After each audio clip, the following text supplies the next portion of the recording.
Para pemirsa dan sahabat beriman dimanapun berada, alhamdulillah kita berjumpa lagi. Semoga kita selalu dalam lindungan Allah Subhanahu wa Ta'ala. Amin amin ya rabbal alamin. Di video kali ini kita akan ngaji lagi bersama guru kita semua, Pak Ustadz Danu. Assalamualaikum. Waalaikumsalam warahmatullahi wabarakatuh. Assalamualaikum Bang Ji. Waalaikumsalam Patung. Alhamdulillah. Sedulur beriman, bahasan kita kali ini tentang satu penyakit namanya cacar monyet. Cacar Monkeypox. monkeypox ya. Itu penyakit yang berasal dari satu daerah di Afrika situ ya, Ji. Suatu negara. Satu negara, dan menjadi viral karena penyebarannya Udah masuk ke Indonesia. sudah masuk ke Indonesia ya. Begitu Pak Ustadz. Dan kalau saya pernah lihat videonya, tayangannya, itu orang yang terkena ngeri banget. Jadi kulitnya itu menggelembung-gelembung Pak Ustadz. Cacar, gelembung nanah, Wah, gelembung nanah. banyak besar-besar. Banyak juga seluruh beriman yang bertanya kepada kami, tolong sampaikan Pak Ustadz, bagaimana itu, ahlak apa itu? Karena pada ketakutan semua seperti itu Pak Ustadz. Mohon ini kalau bisa dijelaskan Pak Ustadz kepada kami. Ya, bismillahirrahmanirrahim. Assalamualaikum warahmatullahi wabarakatuh. Waalaikumsalam warahmatullahi wabarakatuh. Alhamdulillah, amin. Jadi kalau saya monkeypox itu karena saya tidak meneliti ya, sebenarnya secara keilmuan virus, bakteri dan cacar itu saya nggak tahu dari sisi itu. Tetapi kalau dilihat dari sisi penampakan fisiknya, penampakan fisik ini, insya Allah akhlak apa yang berhubungan sehingga orang itu terkena seperti itu. Insya Allah mudah-mudahan diizinkan tahu. Jadi gini, kalau itu ada pada kulit, jadi semua jenis cacar, insya Allah diawali dari orang tersebut mudah tersinggung sebenarnya. Siapapun orang yang terkena cacar, insya Allah mudah tersinggung. Tapi kalau memang pandemi cacar, nah itulah cara Allah. Sebenarnya orang itu punya karakter mudah tersinggung. Baru nanti Allah itu menurunkan malaikat untuk memberikan virus barengan di suatu daerah. Cara Allah seperti itu. Nah, monkeypox Ya, istilahnya, monkeypox tersebut karena memang itu ada seperti cacar, kemudian ada nanah, kemudian ada air bergelembung, itu tersinggung, kemudian kemudian marah ya. Yang disimpan sebenarnya. Jadi tipe tersinggungnya ini adalah orang yang tersinggung tapi diam. Jadi kalau umpamanya tipe orang tersinggung yang keluar bisa, tetapi persentasenya kecil. Tapi ini yang tersinggung ini adalah diam, jadi menyimpan tersinggung dan marah. Insya Allah seperti itu, karena ini berhubungan dengan kulit. Kalau umpamanya yang kena di mana, punggung sama badan, umpamanya tangan kena enggak. Ini lebih spesifik lagi. Kalau di punggung, insya Allah orang tersebut mudah sekali tersinggung di dalam keluarga. Jadi di punggung itu di dalam keluarga. Kalau tangan Ustaz? Kalau tangan mudah tersinggung di dalam pekerjaan. Lingkungan kerjanya. Lingkungan kerja seperti itu. Di keluarga itu yang seperti apa Pak Ustadz? Kok bisa dia tersinggung di keluarga? Gitu? Sekarang gini, contoh saya kasih contoh nih. Jadi umpamanya kamu ngobrol sama istrimu, ya, kamu tanya istrimu nggak jawab, tersinggung nggak? Sudah itu aja, paling ringan itu aja. Tersinggung dan nyaut kalau udah kalau yang ketersinggungan itu mudah sekali. Pak, tapi kalau kan ada di video-video kita yang lalu itu tersinggung sakitnya di daerah paru-paru kan seperti itu Pak Ustadz, insya Allah. Tapi ini kok di kulit? Beda tersinggungnya di mana itu Pak Ustadz? Jadi kalau di paru-paru tersinggung kemudian dia menyimpan marah. Diem. Gitu. Kalau di kulit itu dia melihat keadaan itu langsung nggak suka, jadi langsung tersinggung aja. Kayak umpamanya kamu pulang nih ke Jogja nih kan gitu, ke rumah Jogja ya. Kemudian tahu istri tiduran, Padahal di otak kamu itu ini jam-jam ini bukan jam tidur. Tak gimana nih? Nah ini kan saya mau tanya, kamu yang bisa menjawab jujur kan itu. Tahu ini sebenarnya tahu istrimu tiduran gimana coba itu? Iya. Kan baru jam lihat segini tidur gitu. itu nggak ngomong loh padahal. Iya ya. Lah itu kan tersinggung karena ngelihat. Nah, itu yang kenanya itu yang kena di kulit sebenarnya. Dan kalau itu kamu diam aja, aku datang udah nggak bangun lagi ya, itu kan nyimpen jadinya. Sama-sama bahayanya Pak Ustaz. Kalau di sana cuek tuh. Kan gitu, ya toh? Iya. Kalau kamu teriak pada anakmu, manggil anakmu nggak dengar, kamu jengkel, seperti itu. Betul. Nah, kesinggung yang disimpan di paru, kemudian muncul marah, nah itu di paru. Tapi kalau kesinggung dikit-dikit di lingkungan ya di situ itu titiknya. Jadi umpamanya kamu nggak suka istrimu pakai baju itu, dia pakai, kamu bisa kesinggung nggak itu? Iya benar.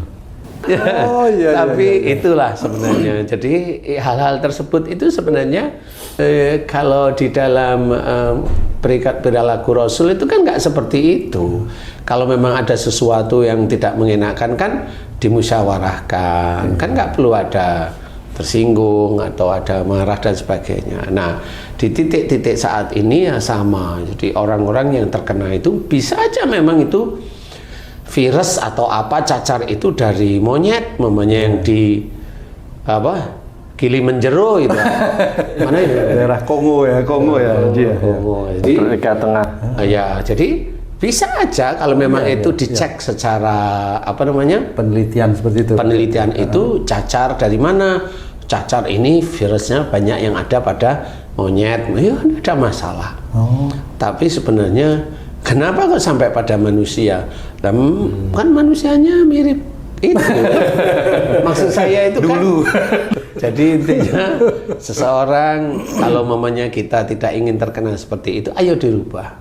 Jadi kalau ada persoalan jangan mudah tersinggung, kan gitu ya.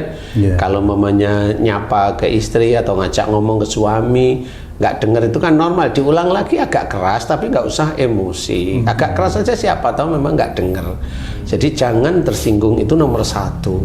Seperti itu. Dan di dalam Quran dijelaskan wasyawirhum fil amri, musyawarahlah kamu dalam segala urusan dunia. Berarti kita diharuskan musyawarah kan. Kalau kita sudah musyawarah di dalam segala urusan dunia termasuk dalam keluarga, iya enggak ada, insya Allah ya cacar monyet itu ya enggak ada. Seperti insya Allah ini menurut saya, karena selama ini yang orang-orang mudah tersinggung ya insya Allah itu ya dirubah kalau bisa, mudah-mudahan tidak terkena cacar. Padahal banyak orang-orang pintar itu bilang orang itu pasti setiap orang akan kena cacar. Seumur hidup sekali. Seumur hidup sekali ya, itu kan pikiran. Tapi ya kalau memang itu memang terjadi tidak ada masalah. Tapi bisa aja nggak terjadi, iya bisa. Jadi seorang itu bisa aja tidak terkena cacar sama sekali sampai umur hidup. Terus nanti dibilang kalau nggak kena cacar nanti rentan, nggak bisa. Mau ada orang yang kena cacar berapa tahun kena cacar lagi, berapa tahun kena cacar lagi lah. Apanya yang mau dibilangkan kan gitu ya? Bukan seperti itu. Nah kalau orang yang memang mudah sekali tersinggung ya normal aja dia kena cacar. Insya Allah seperti itu. Jadi gimana caranya kita itu mencegah tanpa pakai suntikan yang nanti seperti pandemi dulu disuntik semuanya, nanti vaksin. Kita vaksin diri kita dengan akhlak yang baik. Salah satu kalau takut dengan masalah itu kembali pada Allah, yaitu kerjakan akhlak yang baik. Satu yang berhubungan dengan ketersinggungan tersebut yang akan nantinya terkena cacar monyet, ya istilahnya monkeypox. Kita belajar untuk tidak tersinggung apapun bentuknya, mau biasa kayak mau diejek, nggak usah tersinggung, santai aja. Kalaupun mamanya kita diejek nggak perlu tersinggung, gimana? Karena pada saat kita diejek kita nggak tersinggung, kita serahin sama Allah Ta'ala, santai, senyum-senyum. Di situ di titik itu pahala orang itu dikasih kepada kita. Kalau orang itu berpahala. Kalau dia nggak punya pahala ya dosa kita dikasih sama Allah Ta'ala kepada mereka yang memang mendolimi kita ini. Jadi nggak perlu kita itu tersinggung dengan suatu hal, apalagi dengan istri atau apalagi dengan suami di rumah. Apa istri ya dipilih, suami ya dipilih, Kan seperti itu. Saya nikahnya juga di ini Ustaz, dijodohin, punya anak nggak? Punya, berapa? 4 mah. Loh kok bisa punya anak dijodohin?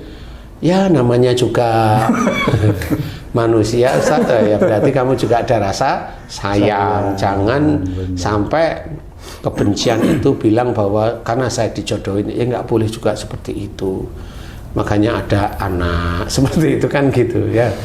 Jadi nggak perlu tersinggung kalau mamanya istrimu itu nggak jawab atau diem atau kamu ngasih ini nggak gerak, ya kamu ya nggak usah kesinggung. Positif thinking aja. Positif thinking. Kali lagi capek atau lagi nggak senang dipanggil. Maaf. Iya nggak apa-apa. Karena istrimu juga kayaknya juga nggak gampang tersinggung. Walaupun kamu salah, kamu ulang lagi, salah, kamu ulang lagi, kayaknya nggak kesinggung. Kayaknya dia nih. Cuma dia nanti bawa celurit.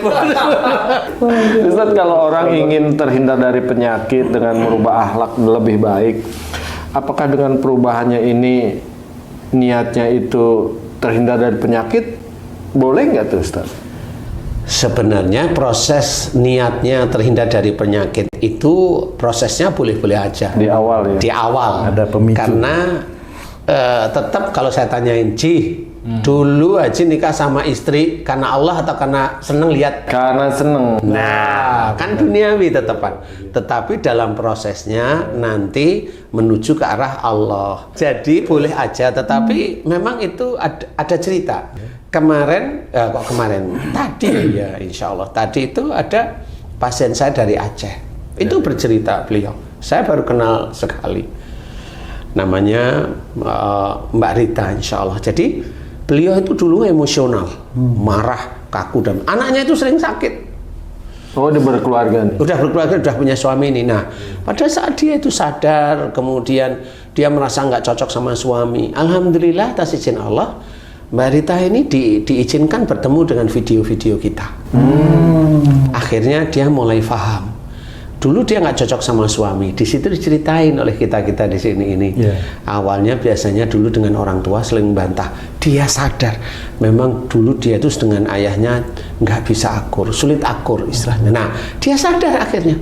Kemudian dia dari situ mulailah dia mohon ampun kepada Allah Ta'ala. Kalau ketidakakuran dengan ayahnya itu menjadi bumerang di dalam keluarga. Dia mohon ampun. Kemudian apa yang terjadi? Keluarganya dia dengan suami bisa saling mengerti sekarang. Satu itu. Kemudian dia belajar untuk bagaimana tidak marah, bagaimana untuk tidak egois, bagaimana untuk tidak kaku. Walaupun beliau itu pontang-panting ya, karena memang kecenderungan emosinya agak tinggi, itu kan pontang-panting. Berusaha keras ya? Berusaha sangat keras. Apa yang beliau lihat itu? Yang dulunya anak-anaknya sakit, alhamdulillah dengan berusaha keras agar dia menjadi baik, anak-anaknya alhamdulillah jarang sekali sakit. Nah, ini diceritakan istilahnya. Makanya di sini bagaimana kalau ngerubah akhlak, dulunya takut dengan sakit, kemudian ya silakan. Nanti kalau beliau-beliau itu sering mendengarkan ini kan nanti paham bahwa kita merubah perilaku kita dari yang kurang baik atau dari yang tidak baik atau dari yang jahat menjadi baik itu niatkan semata-mata lillahi ta'ala. Kan beda. Lama-kelamaan paham lillahi ta'ala itu gimana? Hanya mencari ridha Allah. Dengan bertambahnya iman ya? Iya, dengan bertambahnya iman istilahnya. Jadi begitulah Ji. Nah, pertanyaan saya, ini untuk Haji nih. Yang dulu itu pengen nikah itu karena melihat, kan seneng nih. Nah, sekarang ini gimana? Kan udah punya anak 2. Saya itu nggak tanya. Betul. Dulunya itu seneng gara-gara mata. Sekarang itu apakah sudah mulai dekat dengan Allah atau bagaimana Ji? Dekat dengan Allah, dengan bertambahnya iman dan umur. Siapa yang dekat sama Allah? Ya. Iya, insya Allah seperti itu. Jadi banyak sekali teman-teman beriman itu yang kenal akhirnya bertemu dengan saya itu bercerita seperti itu. Dulunya saya waktu belum kenal sama Ustadz, saya nggak bisa jalan Ustadz. Kemudian saya evaluasi dari YouTube Ustadz. Alhamdulillah saya paham, nggak bisa jalan saya, insya Allah dari ini saya mohon ampun. Alhamdulillah, yang sekian bulan nggak bisa jalan, alhamdulillah diberi oleh Allah Ta'ala izin untuk bisa jalan. Itu juga diceritakan. Umpamanya dia nih pernah cerita, Ustadz dulu saya itu anak saya pengen jadi abri, tiap saat itu ke orang-orang itulah Orang-orang itulah ya. Supaya bisa masuk abri. Supaya mau dikasih amalan ini, itu, ini, sedekah yang doakan tolong anak saya jadi abri. Itu sampai nggak bisa untuk beberapa tahun itu. Akhirnya saya dengerin ceramah Ustadz, jangan minta dunia. Banyaklah mohon ampun, banyaklah bersyukur. Dia mencoba mohon ampun dan bersyukur.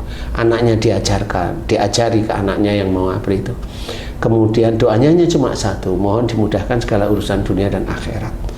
Alhamdulillah dia jalan beberapa bulan, dijalanin. Pada saat ada tes, alhamdulillah sekarang anaknya jadi abri TNI. Nah itu cerita. Ada seperti itu. Ada sih beberapa orang yang dulunya itu ini akhirnya mau melihat bintang di langit, ya ada. Saya cuma cobalah banyak mohon ampun dan bersyukur kepada Allah Ta'ala, Pak. Banyak mohon ampun, banyak bersyukur. Mohon ampun karena banyak salah dan dosa, bersyukur karena banyak nikmat dari Allah Ta'ala yang Bapak belum tentu disyukuri. Loh, saya Ustadz, saya kalau dapat rezeki saya bersyukur. Saya kalau dapat ini saya bersyukur. Bukan itu.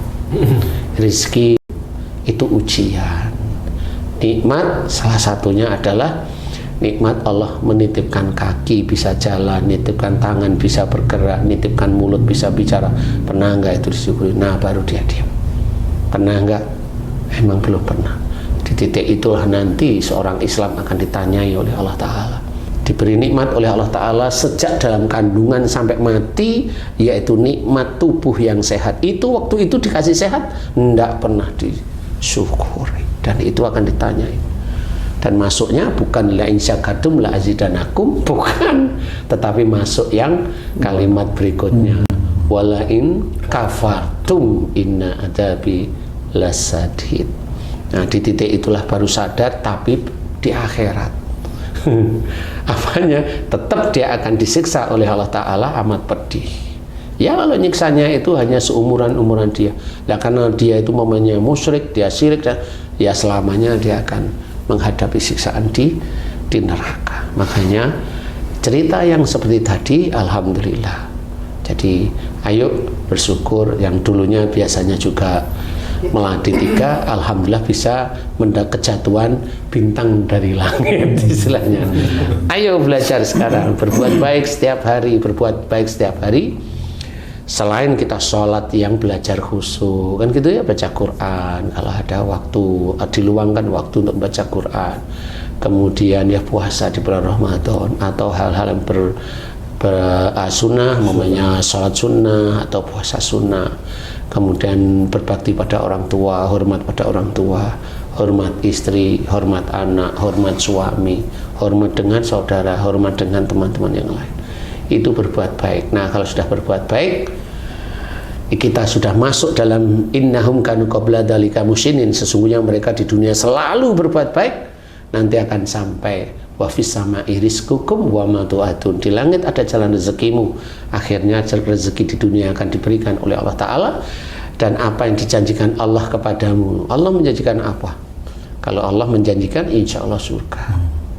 Kalau Allah mengancam, berarti neraka. Jadi kalau kita berbuat baik, insya Allah mudah-mudahan sampai. Amin. Amin. Amin. Allah. Alhamdulillah. Terima kasih banyak penjelasannya Pak Ustadz.